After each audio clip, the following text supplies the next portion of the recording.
चंद्रयान-3 ने बनाया नया कीर्तिमान। जाग उठे विक्रम और प्रज्ञान। एक लंबी नींद के बाद अब फिर से शुरू होगा मिशन चंद्रयान-3।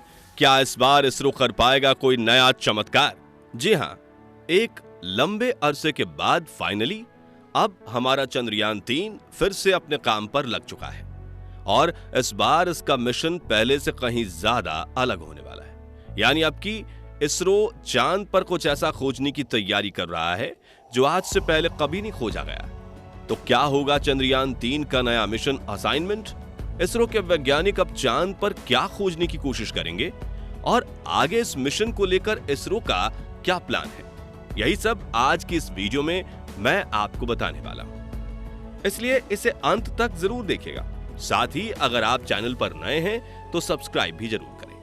दोस्तों, पिछले 3 महीनों में हमें जितनी खुशियां इसरो के चंद्रयान-3 मिशन ने दी है उतनी और किसी ने नहीं दी। यह मिशन हम सब की कल्पना से भी कहीं ज्यादा सफल रहा है। कहां तो हम सोच रहे थे कि हमारा चंद्रयान बस किसी तरह चांद के दक्षिणी ध्रुव पर लैंड कर जाए और कहां आज हमारा यह मिशन लैंड करने के 1 महीने बाद भी चल रहा है। जी हां, जैसा कि हमने आपको वीडियो की स्टार्टिंग में ही बताया कि चंद्रयान-3 अब अपनी गहरी नींद से जाग चुका है और ये एक बार फिर चांद की इस अंधेरी दुनिया को खंगालने के लिए तैयार है। बताते चले कि चंद्रयान-3 के दोनों सबसे महत्वपूर्ण अंग विक्रम लैंडर और प्रज्ञान रोवर पिछले कई दिनों से गहरी नींद में सोए हुए थे, लेकिन अब ये एक वफादार सिपाही की तरह इसरो के बार-बार कमांड देने पर सीधे तनकर खड़े हो गए और बताया जा रहा है कि बहुत जल्द वैज्ञानिक इन्हें आगे के मिशन सौंपने वाले हैं जिन पर ये तुरंत ही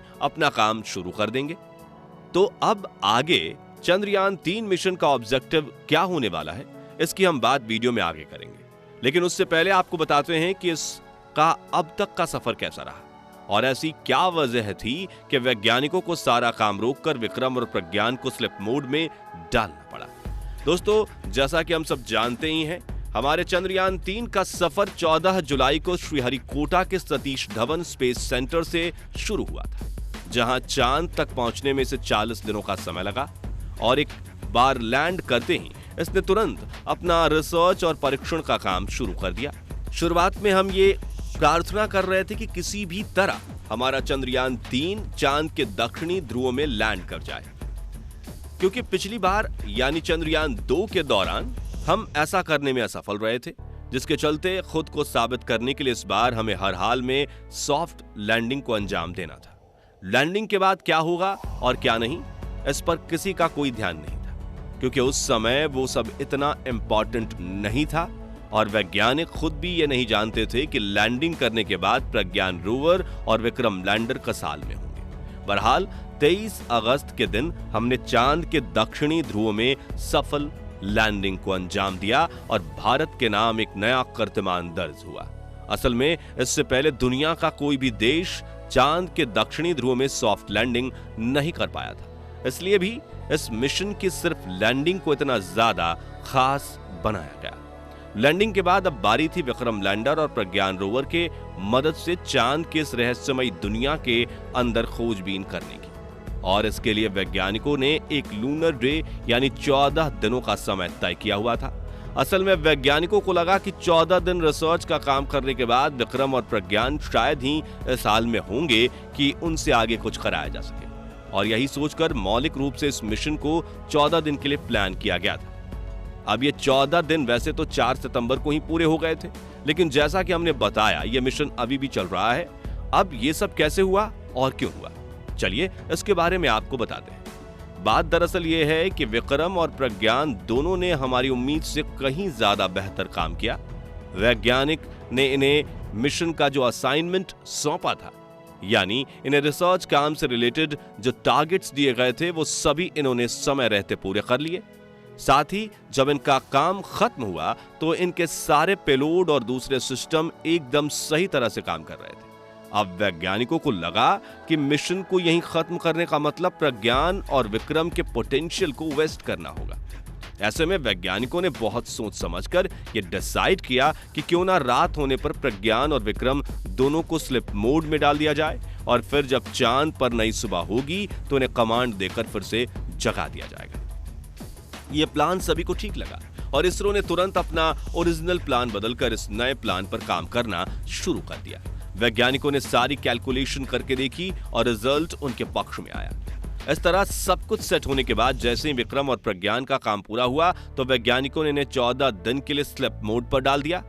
यहां आपको बता दें कि इन्हें 14 दिन के लिए स्लीप मोड पर इसलिए रखा गया क्योंकि चांद पर एक रात पृथ्वी के 14 दिनों के बराबर होती है और क्योंकि रात में चांद का तापमान बहुत ज्यादा नीचे चला जाता है, साथ ही यहां अंधेरा भी हद से ज्यादा हो जाता है, इसलिए रात में मिशन को आगे बढ़ाना पॉसिबल नहीं था। यही कारण था कि विक्रम और प्रज्ञान को 14 दिनों के लिए स्लीप मोड में डाला गया। वैसे आपको बता दें कि प्रज्ञान रोवर ने अपने हिस्से का काम तय सीमा से 2 दिन पहले ही खत्म कर लिया था। यही वजह थी कि वैज्ञानिकों ने रोवर को 2 सितंबर के दिन और लैंडर को 4 सितंबर के दिन स्लीप मोड में डाला था। और क्योंकि 22 सितंबर को नया सवेरा होने के साथ ही वैज्ञानिक चंद्रयान 3 को फिर से जगाने वाले थे, इसलिए इन्होंने विक्रम और प्रज्ञान दोनों का रिसीवर ऑन रखा ताकि कमांड भेजकर इन्हें स्लीप मोड से बाहर निकाला जा सके। अब जैसा कि हमने आपको बताया वीडियो के शुरुआत में कि इसरो वैज्ञानिकों के द्वारा काफी प्रयास और कई बार कमांड भेजकर प्रज्ञान और विक्रम दोनों को स्लीप मोड से बाहर निकाला जा चुका है और ये दोनों एक सदे हुए सिपाही की तरह तैनात होकर अगले ऑर्डर का इंतजार कर रहे हैं। वैसे इस बार उम्मीद लगाई जा रही है कि इस बार चंद्रयान 3 चांद के बारे में और भी बड़े बड़े खुलासे करने वाला है। आपको बता दें कि मिशन के पहले असाइनमेंट में भी चंद्रयान ने अपनी खोज से पूरी दुनिया को हैरान किया है। प्रज्ञान और विक्रम ने मिलकर चांद पर कई नए तत्व खोज निकाले थे, जिनमें एल्यूमिनियम, कैल्शियम, आयरन, क्रोमियम और टाइटेनियम का नाम शामिल है। और इतना ही नहीं, इसने चांद पर ऑक्सीजन और सल्फर को भी ढूंढ निकाला था, जो अपने आप में बहुत बड़ी खोज है, क्योंकि सल्फर मिलने का मतलब यह है कि हम चांद की उत्पत्ति से जुड़े राज से पर्दा उठा सकते हैं, जहां हमें यह पता चल पाएगा कि एग्जैक्टली हमारा चांद कैसे फॉर्म हुआ था। दूसरी तरफ ऑक्सीजन की खोज चांद पर जीवन बसाने की दिशा में बहुत बड़ा रोल प्ले कर सकती है, लेकिन इस बार चंद्रयान 3 चांद पर इससे भी कहीं ज्यादा बड़ी खोजें करने वाला है। इसका कारण यह है कि इसरो वैज्ञानिकों के पास इस मिशन में अब खोने के लिए कुछ भी नहीं बचा। दुनिया के नजरों में यह मिशन ऑलरेडी 100% सक्सेसफुल हो चुका है और अभी इस मिशन में जो कुछ भी अचीव किया जाएगा वो बोनस ही होगा। यानी इसरो वैज्ञानिक अब बिना डरे और बिना किसी चिंता के लैंडर और रोवर के साथ जैसा चाहे वैसा एक्सपेरिमेंट कर सकते हैं। हो सकता है वो रोवर को जानबूझकर चांद के किसी गहरे अंधेरे गड्ढे में उतार दें, क्योंकि इन गड्ढों के अंदर क्या छिपा है ये अभी तक रहस्य ही है। क्या पता इन गड्ढों के अंदर लिक्विड फॉर्म में पानी मौजूद हो। अगर इसरो वैज्ञानिकों ने सच में ऐसा कुछ खोज लिया तो स्पेस एक्सप्लोरेशन के इतिहास की यह सबसे बड़ी खोज होगी। वैसे आपको क्या लगता है, इस बार इसरो चंद्रयान 3 के जरिए चांद पर किस नई चीज की खोज करने वाला है? अपना जवाब कमेंट के माध्यम से जरूर साझा कीजिए। साथ ही आप इस मिशन को लेकर कितने उत्साहित हैं, कमेंट बॉक्स में ये भी बताइएगा। बाकी हमारी आज के इस वीडियो में बस इतना ही था। वीडियो अच्छी लगी हो तो इसे लाइक और शेयर जरूर करना, और अगर आप हमारे फेसबुक पेज पर नए हैं तो पेज को फॉलो भी जरूर करें। मिलते हैं जल्दी ही एक और ऐसी ही इंटरेस्टिंग वीडियो के साथ। तब तक के लिए गुड बाय, जय हिंद।